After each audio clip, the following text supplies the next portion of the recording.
ចាសេវាកម្មពីហាងពេទ្យតែមួយជួយឲ្យបងស្រីមើលទៅក្មេងជាងវ័យ7-20ឆ្នាំនិយាយទៅប្រភេទថ្នេរបង្កប់ទាំងភ្ជួរចិញ្ចើមនេះហៅថាថ្នេរបង្កប់ភ្ជួរចិញ្ចើមនិងអារិយាចាហើយនេះកាត់ភ្នែក Full Eye 5D ថ្នេរក្នុងនិងអារិយាអញ្ចឹងធ្វើឲ្យគឺថ្នេរស្អាតអញ្ចឹងការហើមការជាប់បន្តិចបន្តួចដោយសារថ្នាំស្តុកអញ្ចឹងពេលដែល4ថ្ងៃក្រោយមកការជាប់នឹងបាត់ហើមនឹងបាត់គឺភ្នែកឃើញភ្នែកស្អាតស្អាត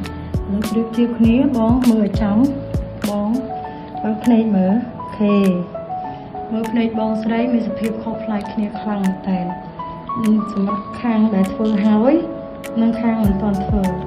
ទាំងកលះភ្នែកទាំងស្រឡះផ្នែកកតុយភ្នែកគឺខុសគ្នាខ្លាំងមែនតើបងបើកមើលឲ្យត្រង់ឲ្យចំអូខេឃើញទេកលះភ្នែកគឺខុសខ្លាំងមែនតើនេះមិនទាន់ឃើញភាពស្រស់ស្អាត 100% ដោយសារតែឃើញឆ្នាំនៅជាប់តែកលះភ្នែកបងគឺស្អាតមែនតើស្មើល្អបងសាកសើចមើលសើចខ្លាំងអូខេឃើញទេឆ្នាំជ្រួញនៅកតុយភ្នែកក៏បាត់អស់ដែរដោយសារការធ្វើរបស់យើងគឺយើងយកបានវែងជួយទាញផ្នែកចំភ្នែកបងស្រីឲ្យបាត់ជ្រួញបងសើចឲ្យខ្លាំងបងខិត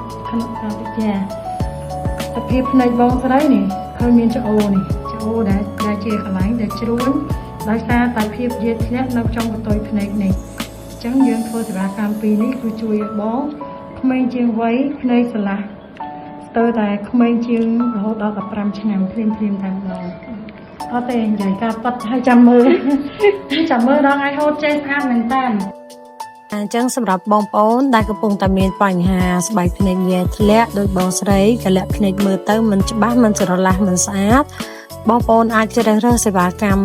នៅអារិយាយើងខ្ញុំបានខ្ញុំមានទទួលប្រឹក្សាយោបល់ដោយឥតគិតថ្លៃចាអញ្ចឹងមុនធ្វើសេវាកម្មយើងខ្ញុំមានការប្រឹក្សាយោបល់ច្បាស់លាស់និងការពន្យល់ណែនាំជូនអតិថិជនយ៉ាងលម្អិតមុននឹងសម្រេចចិត្តធ្វើសេវាកម្មនីមួយៗអារិយាដល់ភាពស្រស់ស្អាតជូនលោកអ្នកដោយទំនុកចិត្តសូម